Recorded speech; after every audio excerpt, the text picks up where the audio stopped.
Are you ready? Can Crush Us. It don't really get no better than this the podcast that you're looking for if you're really heavy into wrestling. Hosted by the Mark. Energy that's so amazing. Gotta keep it entertaining. Rep the Can Crusher Nation. Yeah, you know what's going down in the ring. Lights out when you hit a ding ding. Knock them out like boom bada bing. Hold it down, you can crown me the king. Got a shout out to the Miz and Duke the Dumpster. We choke slamming everybody. Power driving, hit them with a face buster. Yeah, this the show you need and it ain't no need for waiting. Mark, hold it down for the Can Crusher Nation. All about wrestling and keep it entertaining. Can Crushers Wrestling Podcast. Time to break them, let's go. Yeah. Can Crushers. Yeah. Can Crushers. Let's go. Hey everyone, this is Shelby Waters. You're listening to Can Crushers. Come hang out with us and let's have some fun. Ladies and gentlemen, welcome back to another Can Crushers Wrestling Podcast. I am your host, Mark the Mark Martinez. This is a spotlight episode, and get ready. You guys have been making fun of me in some of the comments. I am super excited. I am super excited every time that I have one of these spotlights because you've heard so many times. I love to hear the stories about how said wrestler, referee, ring announcer, whatever in the wrestling business got interested and has the love for professional wrestling. And we're going to find out another story today. Valos the Freak from High Ground Professional Wrestling stopping by Can Crushers to talk professional wrestling. Listen, this is going to be maybe a nostalgia moment for some of you, and this is going to be probably really awesome for me because I have a feeling we're going to talk about some old school wrestling. I just do. I don't know why. I just do. So, Valos the Freak, the clown with the upside down smile, frown. How did I say it during the ring? I should be paying attention to my notes. I believe it's the clown with the upside down frown. Yeah, that's right. So he's going to come on. We're going to talk wrestling. We're going to talk about how Valos the Freak became Valos the Freak and just everything in general. But you know what we have to do first? We have to pay the bills. We really do. I'm a little bit behind. No, I'm kidding. Guys, check out Collar and Elbow. New shirts have been dropped. Super excited for them. Go out, buy the loving bejesus out of them because they're really cool. They really are. And use the promo code Can Crushers. All one word. Capital C and Can, capital C and Crushers. You'll get 10% off. That's really cool. You know, in the world today, if you can save 10% on anything, save it. Just by putting one word in. Can Crushers. All right? So Al Snow and the Hooligans down at Collar and Elbow will take care of you with hats, hoodies, tees, and all the cool stuff that they have. Where can you listen to us? Well, where you listen to us now. Spotify, iHeart, iTunes, Google Play, Alexa, we're on Facebook. Wherever podcasts are, we're out there. Please leave a review, leave 5 stars, 4 stars, whatever. Just leave something.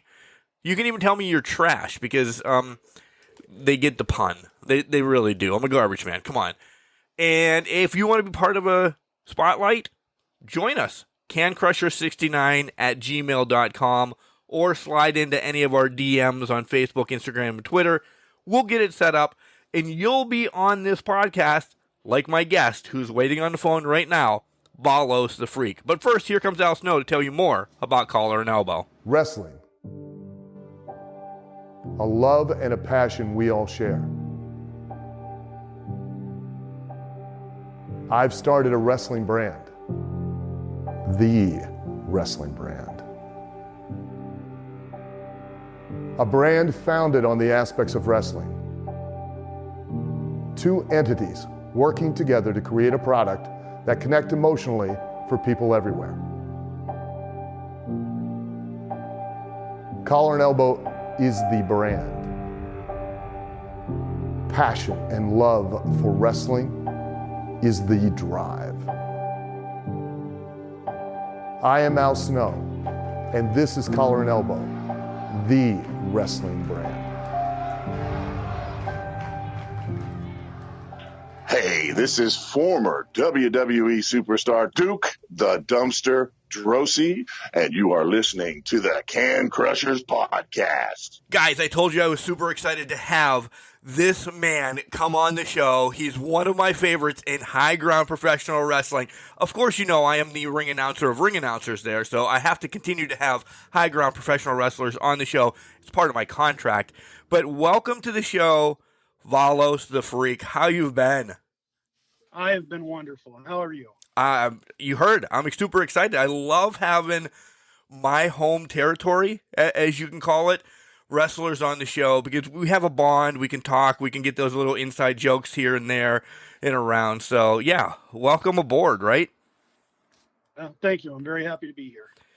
Okay, you sound enthused, so I'm super excited. Maybe I have to pull some more out of you and really get the freak out. But, let's do this because I love doing the rewinds way back and get to know you and find out, what makes you a wrestling fan, because before you're a wrestler, you were a wrestling fan. So who introduced you to professional wrestling? Mom, Dad, Uncle Joe, Aunt Sally? Who was it? My dad. Your dad. Yep. Was it essentially sitting down watching wrestling? Tell me, give me the memories of, hanging out watching wrestling with Dad. Well, to be honest, when I was watching it, because as you know, I'm a little bit on the older side. I'm not, spring chicken in any means. But when I was growing up, wrestling wasn't on TV the whole time. So I was growing up into the wrestling was around the 70s. My dad used to take me to WWF shows, when Vince Sr. was still in charge. Vince Jr. was actually a ring announcer at the time. Yep. And he actually used to sit at the ring, even in the small little, place where we used to watch. It's called CC up here in Scranton. And he used to be ringside announcing the shows. And that was actually how I got introduced to it. My dad used to take me every so often to those whenever they came around. So, I mean, I personally remember seeing in person Chief Jay Strongbow, Ivan Putski, Ken Patera, Andre the Giant, Don Morocco, Pedro Morales, Mil Mascaras, just basically everybody that made the first initial round of the Hall of Fame, I got to watch in person. You've named my childhood. As you were going with your dad, listen, fourth wall down here in professional wrestling, we're not that much, difference in age. All right, fourth wall back up. We don't have to talk about our age again. But yeah, that's essentially my childhood too. And that's how it wasn't my dad. It was my grandfather, to show me across the board. It was a little bit more on TV, on TBS. We watched a lot of NWA. WWF, actually, we only got the Saturday morning show. We didn't get anything else. And if, I don't know, there was a race or whatever, it wasn't on. Saturdays always got bumped here in my neck of the woods. But TBS always had NWA. My grandfather would always talk about, why isn't this Nature Boy guy going to fight this Hogan guy for the same belt? He didn't understand it was two different organizations. So, but yeah, great story. I love everybody you met. I saw Andre live one time in Erie, Pennsylvania, and I might have been 10, and he's still the largest human being I've ever seen in my life. He's unbelievable. It's incredible how big he was. The story I have with Andre is at the end of the match, the way the CYC was set up, you had the faces would enter one direction, heels would enter the other direction. So when the faces were done, they'd have to walk back the way they did. And if you hurried up, you could run down the steps and you could actually see them, touch their hands and stuff like that, high-five them. Well, me and my little kid mentality was, I got there real early as Andre was walking by. So I'm at the step. I'm at the lowest step. It was blocked off. Andre's walking by. In my mind, I'm going to jump up, pat Andre on the back. Oh, something bad's going to happen here. I was a short little kid. So I jumped up. I barely got past his waist. I basically high-fived the small of his back. And he stopped. And when you're a small kid and you have somebody like Andre the Giant stop after you've patted him on the back, and again, kid mind, I was like, oh my God, maybe I hurt him. He just got done with the match. he might have fell on his back or hurt his back. I'm like, oh my God, I might have hurt him. All this is going through in like split seconds. He stops, he turns around, he looks at me. Again, I am for some ungodly reason, thinking I'm going to hurt this huge guy.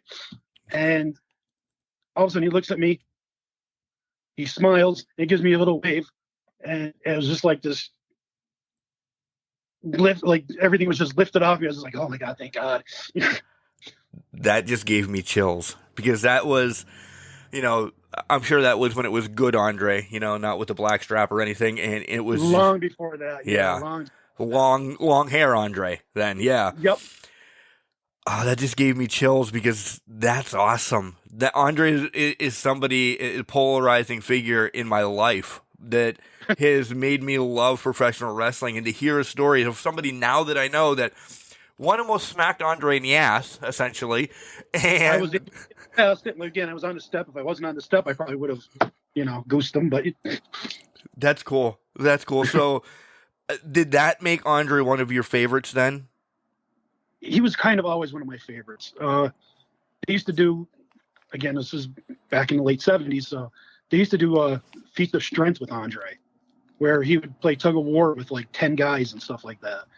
And like everybody there, they're just faking it. They're just faking it. Then you find out later on that all those feats of strength with Andre were actually real, according to everybody that was there. So, yeah, it kind of made it more special watching him play tug of war with 5 to 10 guys and winning. Yeah, for sure. For sure. Some of those, I love the old Coliseum videos, the VHSs. So kids listening to this podcast have no idea what that is. Google it and look it up. But if you can find Coliseum videos, they have some of that Andre stuff on it. And it was so cool. I agree. I also liked when you brought up his name, like Ken Patera or Pudgy, they would do their strongman stuff. Like, I loved all of that stuff when I was a kid. I wish they would do more of it now. Yep. Chief J Strongbow with the war path or the war dance and stuff like that. It was just so fun to watch. It really was. Yeah. All right. Besides Andre, who else did you kind of trigger towards and head and say, yeah, I really like him as well? Tony Atlas and the Junkyard Dog. Nice. Tony Atlas, I was on recording. I don't know when this is coming out, folks, to be real. But on recording, it was a month ago that I was at 80s WrestleCon in New Jersey. And Tony had probably one of the best matches there that night. At about 80 years old, he still looks amazing in the ring. He does. Oh my gosh. Yeah. And I love that you said Junkyard Dog because you don't hear that a lot. I know he got his, his comeuppance in the WWF in the Mid-South and everybody loved him. But this is sad. He's kind of a forgotten soul now. A lot of people don't talk about him. Yep. He did so much good. It's so entertaining to watch. He was. He was. I loved everything he did because, again, my childhood of the WWF when he came in and grabbed them cakes and he was all of that stuff in the WWF. But when you go back, is the wrestling nerd that I am, and I'm sure you and everybody listening to this podcast, you go back and you watch some Mid-South stuff. He was a number one guy that essentially Vince Jr. just plucked out of Mid-South and said, hey, I'm going to ruin Mid-South by taking your guy. He was the man. Yeah. So, all right, let's talk about you a little bit. We have some of your favorites. We found out how you liked wrestling. What about your childhood? Because you are a professional wrestler now. Sports in high school, what got you going? Because, and don't tell me the moment yet, but you always had, you want to be a wrestler? Is that with a question mark? Did you always want to be a wrestler? As a kid growing up, yes. But as a kid growing up, again, I was not a very tall kid growing up. I was always small. I think I was like 5'6" when I graduated. And when you grow up with, watching like Chief J Strongbow and, Tony Atlas and Andre, your vision of wrestlers are huge guys. And I was not a huge guy in any way, shape, or form. So I kind of just gave up. I didn't really worry about it. I didn't think about it. And to be honest, I didn't know it was actually in the area. I mean, it was only, I guess there was a training center about 2 hours away. And I didn't realize that at the time because, me growing up, I didn't have the internet like it is today, not even close. Right. So it wasn't, easy to find stuff. You had to know somebody. I didn't. So I just never gave a real thought to it, to be honest with you, other than, the little kid playing with his playing with the pillows and, doing flips on the couch and stuff like that.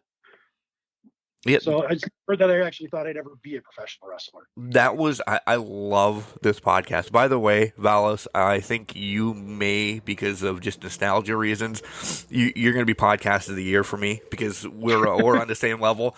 I agree. I mean, I've never lived next to a big, I was in Erie for a little bit for a different venture, but I didn't know about indie wrestling. It's always been in Pittsburgh or Scranton or, all these little nooks and crannies. And I'm not saying they're little by far. Ridgeway is little. Look that up on the map.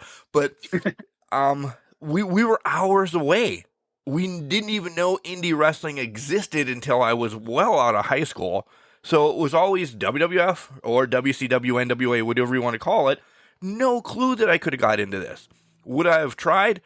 Oh, yeah, hell, yeah, I definitely, for sure. But I found my niche. I'm on this side, you're on that side, we're both doing well.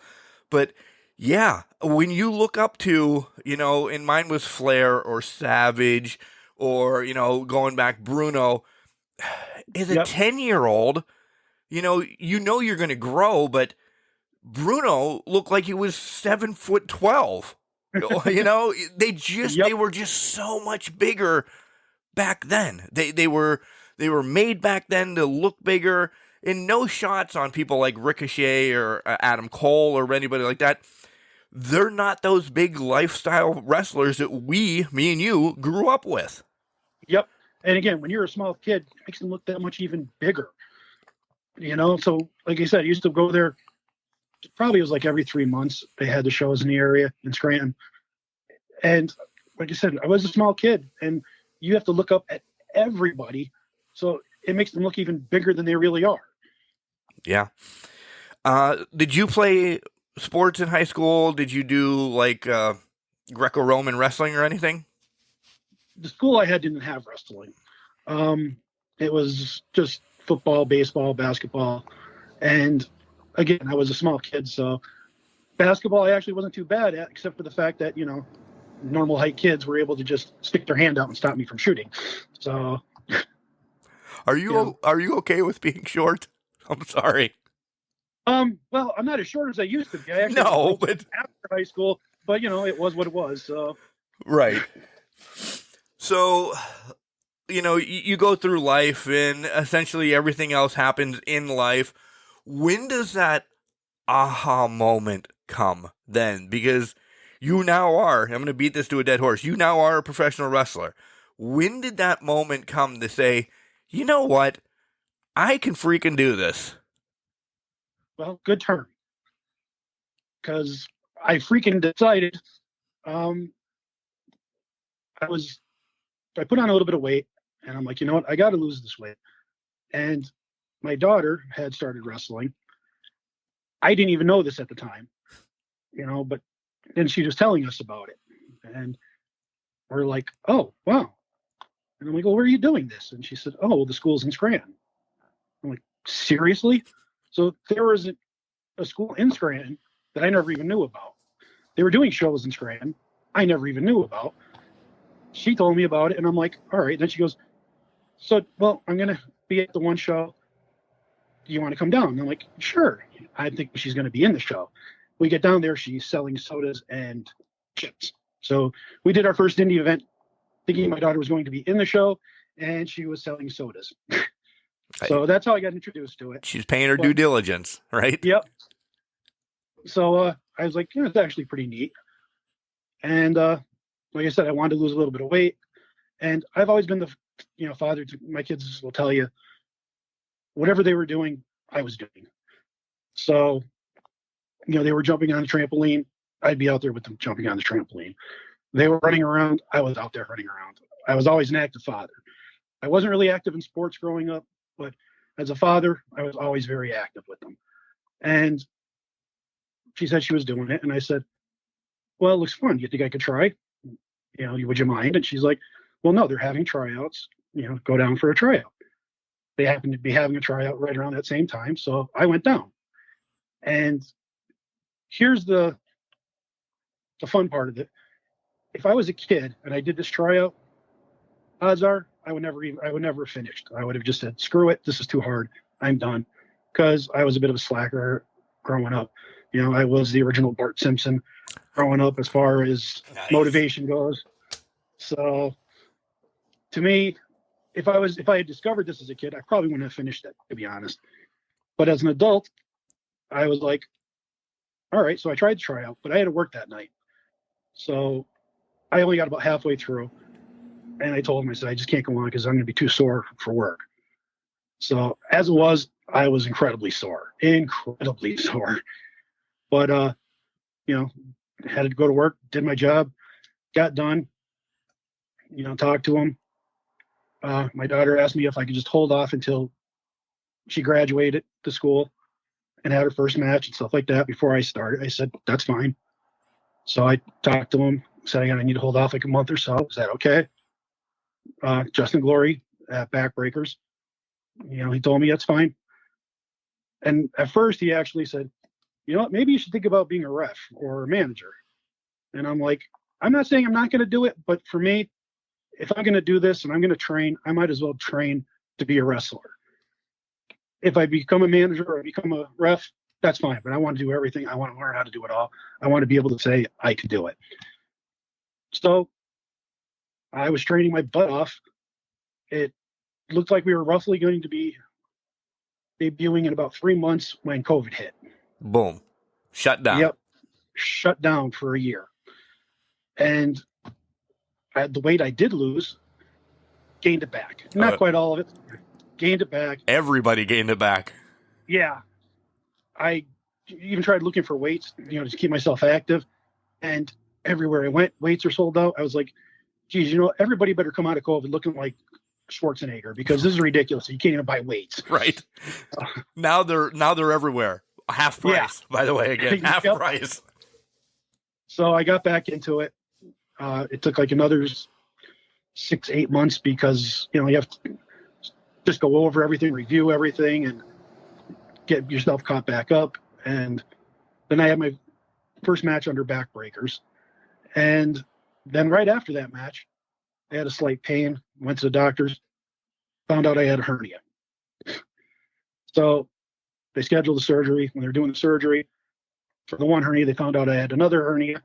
They found out I had some nerve damage. They found out I had a damaged lymph node, some scar tissue. So it took me out for a while. Can any of that be related to wrestling? Or, listen, I'm not saying this to be mean. Or is it because we're old? Or both? Trust me, my wife asked. I love my wife. She's been incredibly supportive. She's been great. But she would rather, because like I said, I'm no spring chicken, so she'd rather me, take up something a little bit more mundane. But same token, she knows me, and I can't do something more mundane. Right. So this is who you married, honey. Sorry. Yeah, she asked the doctor, "Is this because of wrestling, picking up guys and body slamming them?" And he's like, "No." He goes, "He's had this one for quite a while because of the damage and stuff like that." He goes, "It just never bothered him, probably from the training and maybe even from lifting the people, the guys up and stuff. It started bothering him." He goes, "But it's been there for a while." The other one has probably been there for over 10 years. Oof. Easily 10 years, 20 years. I never even realized I had it. So, so it wasn't from wrestling, thank gosh. But then while I was recovering from the surgery, I still had to work, and I couldn't bend and twist like you normally would because that's where all the work was done. I was twisting a little bit with my knees, which I shouldn't have been, tore the meniscus in my knee. So lost more time with that. So I ended up sidelining myself for quite a bit of months. Yeah. Starting with COVID and then the injuries. But, just a while back, you made your debut, had a few matches now here at High Ground Professional Wrestling. So you're on a roll now. Yep. But technically, it was my second match with Sarge, the first one for High Ground. Right. So let's talk about you get the official, okay, I'm going, you made it through the tryout, daughter has moved along, so it's just you training. You go to training, and we talked about the injuries.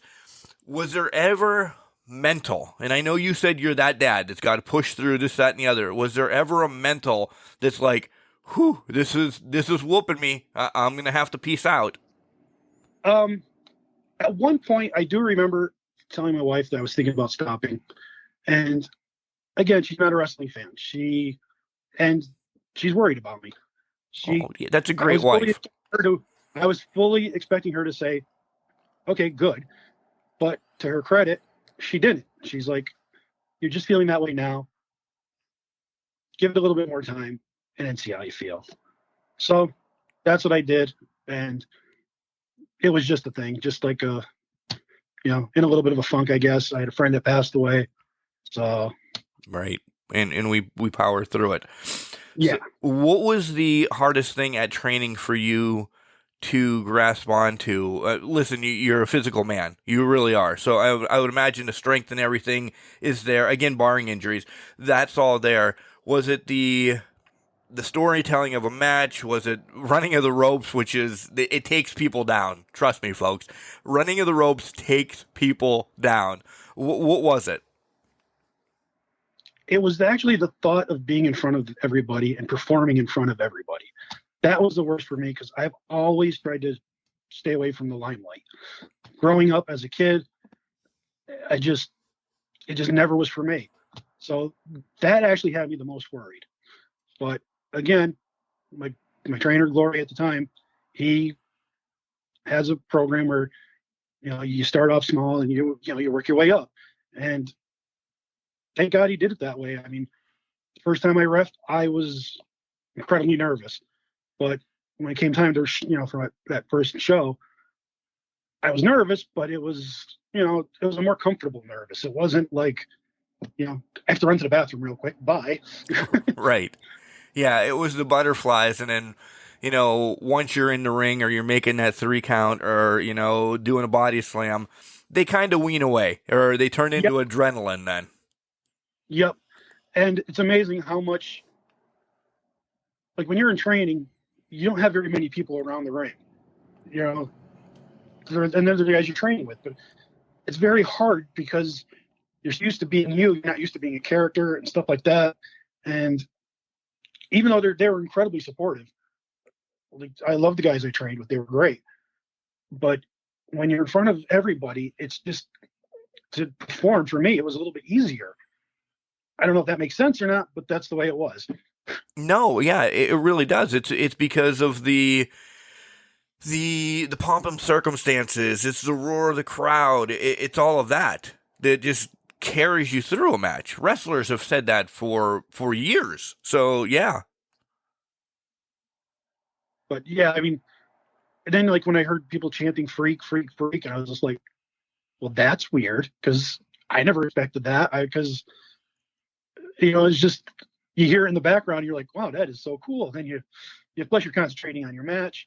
You're supposed to be. Yeah, you're supposed to be. Yeah.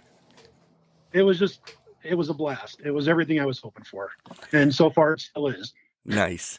All right, so this is the time I ask you who Valos the Freak is, and I pause because I give you my 3. Okay, this is after a couple matches of who I think Valos the Freak is, and tell me if I'm right, wrong, or indifferent. I'll give you 3 wrestlers. So 1, I see Rhino, and it's because of your stocky, your power moves. You plow through people. So Rhino is 1. Vampiro. Never gave a thought to Rhino, to be honest with you, but I do definitely see it. Okay. Vampiro, kind of because of and I don't know if you know who he is, because again, we'll talk more wrestling with Valos of what he watches, how much he watches and everything. But Vampiro, because you're a freak, you're a clown, but you're not like doink, so Vampiro gave me that look with the face paint. And the other one is, people are going to be like, what? Big Bully Busick, because of I know bullying is not right. That's not what I'm saying before, Can Crushers gets canceled or anything. But just, when you do get going, you're a bully in the ring. You make sure you get your way.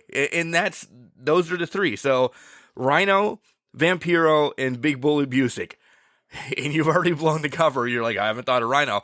When you think of yourself, who are you? Well, I never really gave a thought. I always when I go in there, I try to just be me. I don't really worry about other wrestlers. I don't try to worry about other styles. I just worry about me, because if I try to think of other people, then I'm going to want to imitate them. And I don't want to imitate them. I want to be myself. I want to have fun for me, for the fans. So I don't worry about other wrestlers, to be honest with you. Like as far as you were saying about the makeup idea was actually, I derived from Kiss. So, oh, son of a gun. I see it now. Yep. All right. Bad on me. There was an interview, and when they first started putting the makeup on, they talked about Paul Stanley, how he came on with makeup, and he was just like a different person. He was more open. He was more bouncing around. He was more, I'm like, you know what? Since I'm nervous anyways in front of people, it makes sense. I'll do that.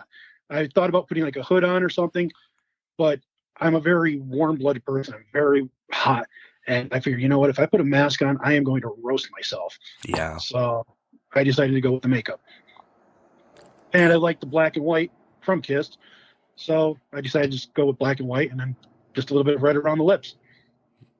I never thought of Kiss. Shame on me. It's a wrestling podcast, so I transition everything into wrestling, but it makes perfect sense now because I've seen it. I've seen that style kind of on them.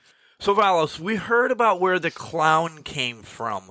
Where is the freak from? That was actually from Donnie Bambino. Part of paying your dues is you do setup with the ring and stuff like that. And the one guy was like struggling holding the one part of the ring up, the long piece. And, I'm just like, all right, you know what? Give it to me. You help him. So I just take it off the kid. I'm just like grabbing it with one hand, one arm. And Donnie walks by. He's just like, yeah, you are a bit of a freak. And just kept going. And I was thinking about it. I'm like, I kind of like that. So that's how I decided to add the freak part of it. So it's a freakish strength then that you have. For the most part, yeah, because I don't think I look like I'm as strong as I am. Like during training, I mentioned that I was training with MJ Stax and Ricky Price, and when it came to doing body slams, like I was the only one who was able to body slam MJ. So right, and he's a big man. Yeah, so it just kind of all worked well for it. So I just kind of liked it, and then I was just screwing around with the internet, and I just came across the freak flag, and I'm like, you know what? I'm going to keep it. And I ordered the freak flag. So that's pretty much how the freak part of it came out of it. And all else is history for that. And I know you want to give one more person some props and some dues for Valos and everything that has been here in the near future. And I'll let you mention his name and what he means to you. Well, it's Jack Molson. He helped me with character development. When it came time to show again, he just told me, just do whatever you want. Excuse me. Do whatever you want to do. Enjoy yourself. I'm like, okay, cool. And that's where I think it became more fun to watch, because I just would start doing goofy things. And, that was because of Jack. And it was also, I want to thank Jack, because I mentioned about injuries that, they weren't really wrestling related, but, they were there. And when I came back, when I was ready to start up again, Glory was there too, but Jack was there. He was training. He was fine. And when he took over and switched from backbreakers to high ground, he, invited me in with open arms, helped me train, worked on stuff with me. So I want to give him credit for it, and, thank him for that, and thank High Ground, because you know what? I see a lot of the shows now, and frankly, I really think High Ground is one of the better shows out there. I would have to agree. not just because there's a really awesome ring announcer there, but it's a family. It really is a family at High Ground. I beat this dead horse week after week on the weekly podcast anytime that I talk to anybody from High Ground. But yeah, listen, we're a family. We all take care of each other. We'll make sure everything's done right, and it's awesome. Yeah, and like the kids that are showing up, they got so much energy. You know, we're in the back and we're hearing them cheering on and stuff. It's just psyched you out. It really gets you going. Yeah, this last show that we had, there was 3 or 4 just when I was in the ring, just going nuts over things, and I'm like, it brought me back. It brought me back, Valos, and I was like, I remember those days, and this is why I'm in here. Yep. Me too. And that's just to hear them, you know, like when I gave them my flag and like the one to hold the flag, and you know, I saw their faces, all the kids that were around there, they just lit up, and it was magical. It really was. As a performer, as a wrestler, it was just really great to see them and see them enjoying it so much. All right, let's take a pause from wrestling here real quick. Find out a little bit more about you, and trust me, I know the answer to this because you're going to yell at me or you're going to slap me at the next event, but day off stuff, like if and when you get a day off in your life, what do you like to nerd out about and do and just kind of rest and relax? Well, to be honest with you, I work 6 days a week. See, this is what I mean. I knew I was going to get this answer that, shut up, Mark, I don't get a day off. So, yeah. No, that's fine. That's fine. I own my own business.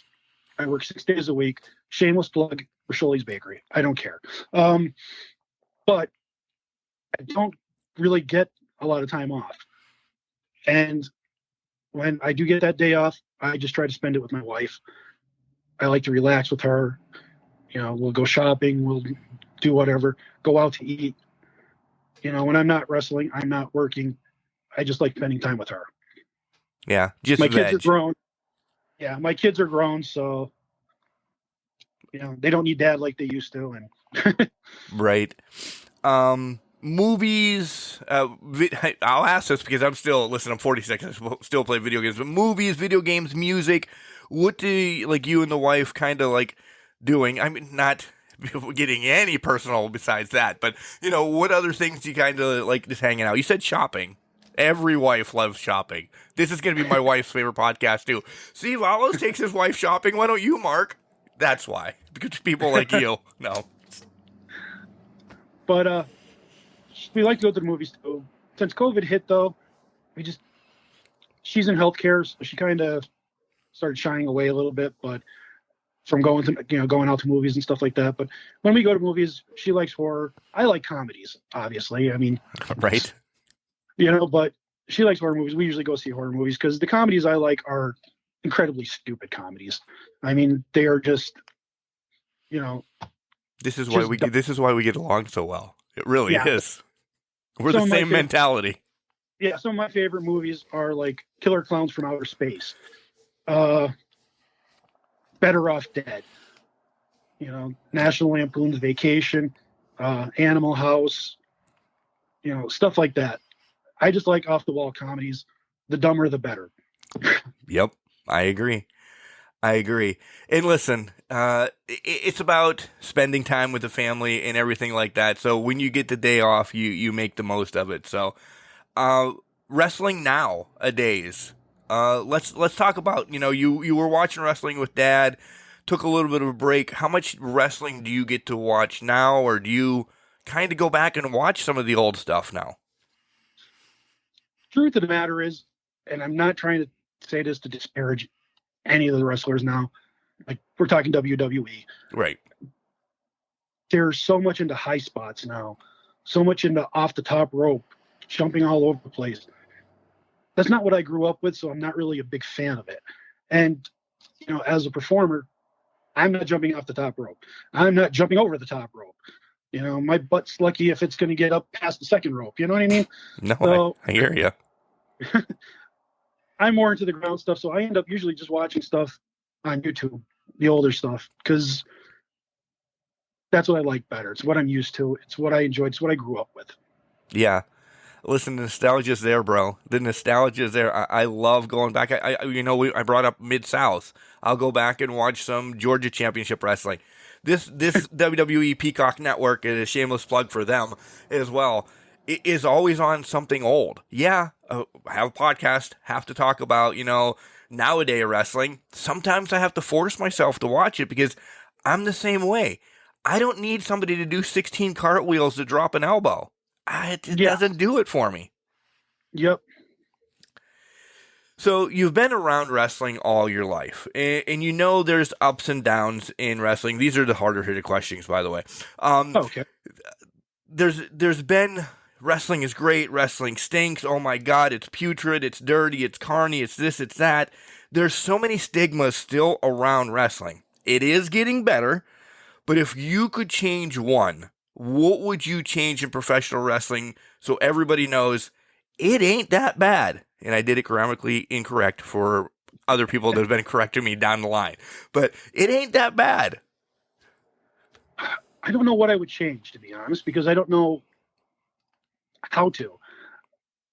If you're going into, I know a lot of people that they look down at wrestling. Like, a lot of us know people that look down at wrestling. But it's mostly because they haven't given it the chance. I was reading an article once about a college professor who was English. He taught English. And he was forced by his friends to go to a wrestling match. And he was so taken back by the story that the wrestlers were able to tell in the 5 to 10 to 15 minutes that he actually made it required viewing from his students. So, because it's when you're out there or you're watching it, you see your guy, your favorite guy or the guy that you like, he's getting beat up. You're cheering for him. You want him to charge back, and he starts doing that. And then either he's able to take it, otherwise he gets taken back down. It's like that struggle of back and forth, good versus evil, and hopefully good prevails. And you could get that from each individual match. That's one of the beautiful things about this. You don't have to, I know they'll string stories, out throughout months, weeks, whatever. But you can watch, if they're doing it right, you can watch each individual match and have a good time and see everything that you would see in a play or a movie or whatever, playing out in 5 minutes. And it's to me, it's a wonderful thing. And I think if people were able to watch it more and see it and don't look at it as, a bunch of guys fighting in their underwear, I think it would go a long way. But how to change it, I have no clue. I like that, though. Wait, I like that answer because it doesn't need to change. I've been waiting for a while for somebody to say this answer, and it's you. So I'm going to get on my soapbox for a minute. It doesn't need to change. The fans, the smart marks, the whatever, need to change their perspective and realize that you're at a play. And this, if I get beat up from the locker room, listen, I know a lot of them think the same way as I do, but you're at a play, you're at a live action movie, you're at, whatever. Each movie is 5, 10, 15 minutes long, and they're telling their story in there. It's all about the story in the match. So you hit the nail right on the head. And the people that are talking down to it really need to step back, watch match A, and not compare it to match B, because there's 2 different movies going on. Yep. You just need to relax. Listen, wrestling is to make you lose reality for a while. That's the way I put it in my head. Whatever's going on in the world, you're going to come out to, we're going to use high ground. You're going to come out to a high ground show for 3.5 hours, 4 hours, whatever we decide to run that night. You are not supposed to be thinking, oh man, the dishes aren't done. Oh man, Valos tripped over the bottom rope. Oh man, Mark, look what he did. You are supposed to just be like, I am here. This is my reality now. I'm going to let it engulf me. If you're worried about other things, you're not fully engulfed. Exactly. You'll go to a movie. You're there for what, an hour and a half, maybe. Unless you're going to Maybe Dancing 2 with hours. Wolves or something. Yeah. Yeah, and let's face it, those 2-hour movies, they're pretty damn boring. They get those spots where I've fallen asleep many times. You don't get that at a wrestling match. It's more exciting. It's got the action, it's got the stories, it's got everything. You get, especially with the indie level. Like I said, I grew up with WWF, but at the indie level, you get to meet the wrestlers, you get to shake their hands, you get to get them to sign stuff. It's like one of the greatest things at this last show was I was just walking over to talk to somebody, and this little kid came up and said, "Can I get your autograph?" And I saw this, by the way. I saw this, and I was going to ask you about it because that's actually one of my notes. I saw this, and I witnessed it. So go ahead. And I was like, first, I was just taken back because I never really gave a thought to that kind of stuff. And I was like I said, I was taken back. I'm like, sure, I'll tell you what, I'll give you my autograph. Do you want to sign my flag? He's like, what? I said, do you want to sign my flag? I said, you could be a freak like me. We sign the flag. This way, when I come out, we've got the flag. You're on it. I'm coming out with it. We're going out there together. And the kid lit up. He's like, yeah. So he signed it. And then a bunch of other people started signing it. So I think that's just really cool. And like I said, you need to get that from the bigger promotions. You're definitely not going to get that from a movie. Right. That kind of interaction. So to me, the indie wrestling is just so much better in that aspect of it. It really is. It really is. And you're going to see stars that in your local area move on in years, that you'll see them on the big screen, and you can say, hey, I remember seeing this one, here. And if that's their aspirations, who knows what each, indie star wants to do, but there are some that want to move up, and there's some that just want to be home. And yep. It's awesome. And I want to go back to that little kid that signed your flag. I will say this. I don't know who had a bigger smile on their face, if it was you or the little kid, because I saw that full-fledged. And not to pat myself on the back, after he got done signing your flag, he came over and said, "You're the ring announcer." I'm like, yeah. Signed the same card. He had the same card. He flipped it over. And that was my first one at High Ground. And I'm like, oh, man. I was just out here getting ready to tell everybody 5 minutes and we're going to start wrestling again. And he, right before I started talking, he's like, will you sign this too? I'm crying then in the back because, listen, I'm a crier. Everybody knows on the show, I'm a crier. It hit the dad moments, and I'm like, that was me one time. So, yeah, it felt awesome. And I saw you perking up, yeah. Well, if you ask anybody, they'll tell you I'm just as big of a kid as he was. So yeah.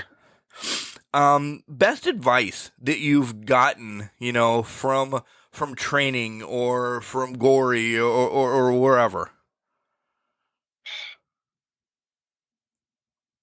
Well, like I said, I own my own place, so I'm a boss, and the stuff that Glory was teaching as life lessons for wrestling, I interjected with them at the one time, and I'm just like, you know what, guys, this isn't only wrestling. His advice is great for life. He was always big on, going that extra mile, trying to help out, do what you can, get yourself noticed, stuff like that. I'm like, guys, take that same advice, put that into your jobs. Put that, like, even if you're going to do wrestling as a profession, you're training now. You're going to be starting out. You're not going to be, The Rock. You might be The Rock eventually, but right now you're not. Put those same ethics that Glory's teaching for wrestling and put them into your daily life. So if it worked, I don't know, but it does. The Valos, the young crowd, it needs to sink in a couple times. We have to tell them over and over backstage, right? No, I'm kidding. I'm going to get so much heat when this one comes out, by the way, because I'm just throwing everybody else under the bus. But no, that is great advice. It really is. It's in wrestling, you have to make yourself marketable, essentially. Yes. So that's 8x10s. It's signing the flag. It's this, that, and the other thing. But in life, to get through life, to get a job, you have to make yourself marketable too. Why do you want to be hired as a garbage man? AKA my job. Why do you want to be hired as a pool boy? Why? You have to be able to tell everybody, I can do this. Not just sit like Orange Cassidy as a slug and do nothing. Yeah, well, I've heard a lot with the younger generation, and it's not just the younger generation, so I'm definitely not going to say it's just them. No. People want to say, oh, well, I'm only getting, we'll say $15 an hour. So I'm only going to work like I'm getting $15 an hour. If they want to pay me $20 an hour, then I'll work like I'm getting $20. No, if you're getting $15 an hour, work like you should be getting $20 an hour. This way, your boss will see that you're working like that, and then you have a chance of getting there. If your boss only sees that you're working for $15 an hour, that's all you're going to get. So, and it's the same with wrestling. If your promoter only sees you doing the bare minimum, he's not going to push you, because why should he? Yeah. Bust your hump. Do everything you could do, not only in the ring, but backstage. Don't cause drama. Just be yourself. Have a good time. Even if you're, again, trying to be The Rock or trying to be, Roman Reigns, just have a good time while you're doing it. Life's too short. Thank you. You took the words right out of my mouth. I was going to say that as soon as you got done. Life is too short to worry about, sweat about the small things. Bust your hump, do what you can, and you'll have a smile on your face when you're done doing it, and it's awesome. So, yeah. If that little kid this kid, I hope he listens to this, so shout out to you, dude. That little kid asks you, hey, Valos, I love you. I want to be a professional wrestler just like you. What do you tell him? And you can't use any of the stuff you just said now, because that's life advice and the advice that you got. What are you going to tell that little kid? I'm going to tell that little kid, if you want to do it, you do it. Don't give up your dreams. Don't give up anything like that. Especially with wrestling, you could learn how to do this and still have your life. It's not like, the Army, which I'm not saying anything bad about the Army. I love our servicemen. I think we have got the greatest. They are the greatest people in the country by far. By far. When you join the Army, you have to go away. You have to live that. As a wrestler, you don't have to live that 24/7. You don't have to, go other places. You still have your life. So if you want to do it, you do it.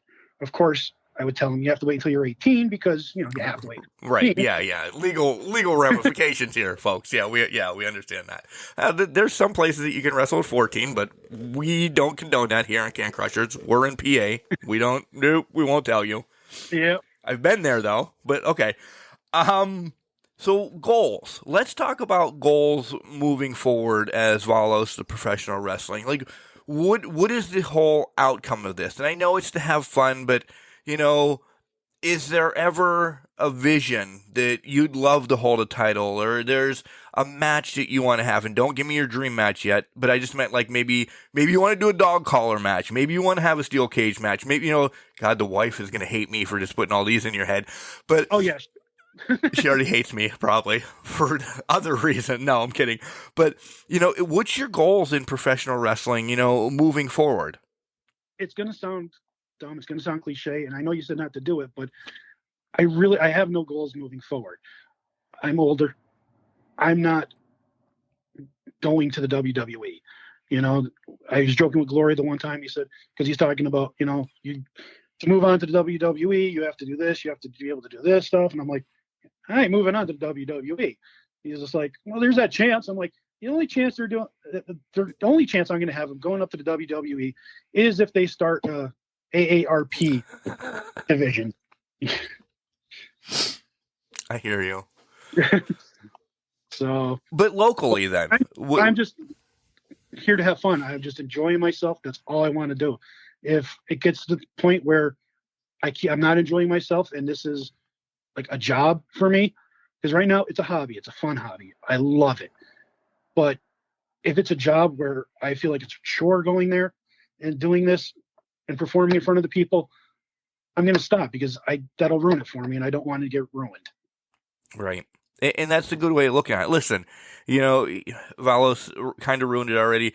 Business owner already. He's got a lot on his plate. This is This is his release. This is Exactly. we're going to beat this down.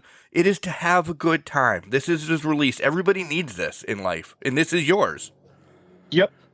A lot of my friends took up golf. I tried it. I'm not saying anything bad about golf because I can understand why some of them like it. But for me, it's just too pedestrian.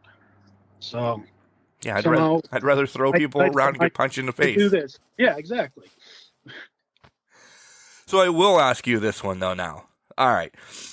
We can return to whenever. All right. Give me a dream match. Somebody that you would have loved or loved too. It doesn't matter. They could be dead or alive. You would love to have a match with before, you leave your boots in the center of the ring and say, peace out, Valos out. What's the truth? I never really thought about it. I'm not one to really dwell on things that, I can't have. So that would kind of eliminate all of like the guys I grew up with and stuff like that. So, like Tony Atlas, he's still wrestling, but the chances of me ever going against him pretty much slim to none. So I wouldn't even worry about that. I really enjoyed training with MJ Stacks and Ricky Price. If we could do something together, that would be great. I would love it. I trained with Donnie Bambino, Nathaniel Cunningham. I would love again to be able to do something with them in the ring. Dante Damon. Yep. I was training with him, and I would love just to do something with any of those guys. I think I trained with them. They were good. They were great with me, and to me, my dream match would just be any of them, just because I enjoyed, training with them. I enjoyed working with them. So, my thoughts on this one: I would love to see you and the Dude. I don't ask me to say why, but I think you and the Dude could do something really cool. So that's a match that I hope kind of happens here in the near future, pushing it down the line. Folks, don't even think I'm talking this into fruition. I have no idea what management at High Ground is going to do. I'm the ring announcer and the podcaster. That's it. So don't say, oh my God, Mark's making matches now. He is not.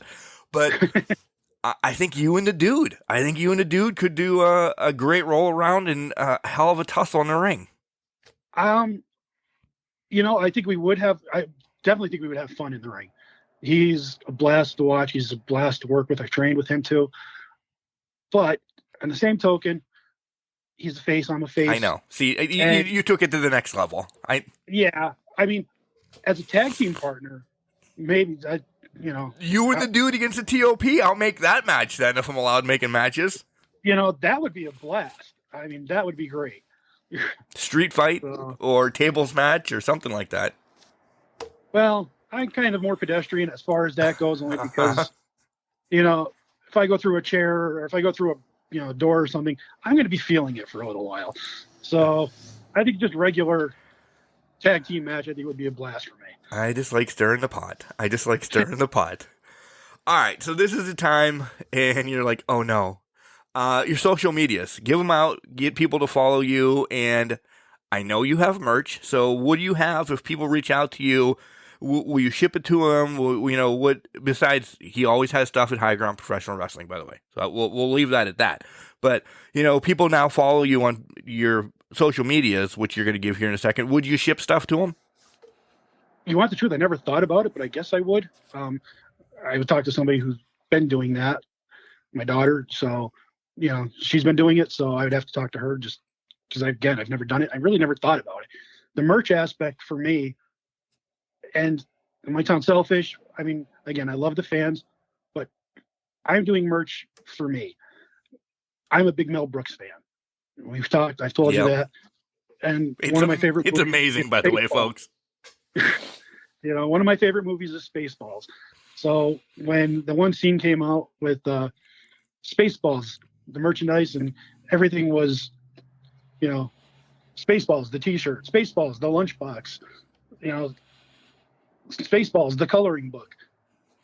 That's the kind of stuff I've actually put out there, and that's exactly the way it's written too. It really is. The lunchbox. So, yeah, I mean, I would ship it. And it's just like I said, I never really gave much thought to it because I'm having fun, and I'm just kind of doing it for me. But if somebody wants to buy it, hey, that's great. Yeah. We'll work on that. We'll set up all this stuff. Maybe this is going to be something that, hey, somebody reaches out. Maybe I can facilitate some of this. But yeah, down the line, we're working on things. But what is your social media where people can reach out to you? Which ones do you have? I just have Facebook because I'm not very literate on the computer because I don't have a lot of time to be on it. So it's TF Valos, and then I do have Valos the Freak as a page. There you go. Make sure you give them a follow and come out to High Ground Professional Wrestling. Watch matches, come out, support indie wrestling. Valos, did I miss anything that you want to bring up today and anything you want to talk about? No, I'm good. I had a blast. I hope it was fun for you. It was a blast. I told you this is probably one of my favorite. It was a nostalgia version for me. I love those. So thanks for coming on Can Crushers today, buddy. Thank you for having me.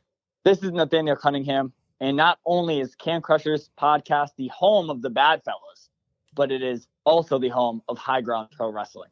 Ladies and gentlemen, that was Valos the Freak. I told you we were going to get nostalgic. I told you. And hear those Andre the Giant stories and just talking. Oh, listen, I was so pumped up in this. I really was.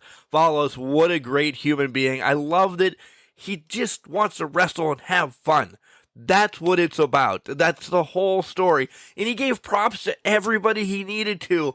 And that's cool because he understands. And we said it during the interview as well. High Ground Professional Wrestling is really a stronghold family that we're all going to take care of each other. And he's a freak. He held up a ring by himself. Like, come on. This man is jacked, pumped. Tony Atlas, we brought him up, right? Yeah, Valos, thank you once again for coming on the show. Help promote High Ground. Help promote yourself. Promote me, of course, because that's just, that's what I'm doing again, just getting myself over because I'm a mark for myself. Guys, if you want to be part of these spotlights, again, reach out, Facebook, Instagram, or Twitter, slide into one of our DMs, or send us an email at cancrusher69@gmail.com. We'll get you scheduled. We'll have you on the show. We'll learn all about you. And then you'll hear me gush over you like I do everybody else. Guys, remember, just because you're trash doesn't mean you can't do great things. It's called a garbage can, not a garbage cannot. Make sure you tell your loved ones you love them, because you never know.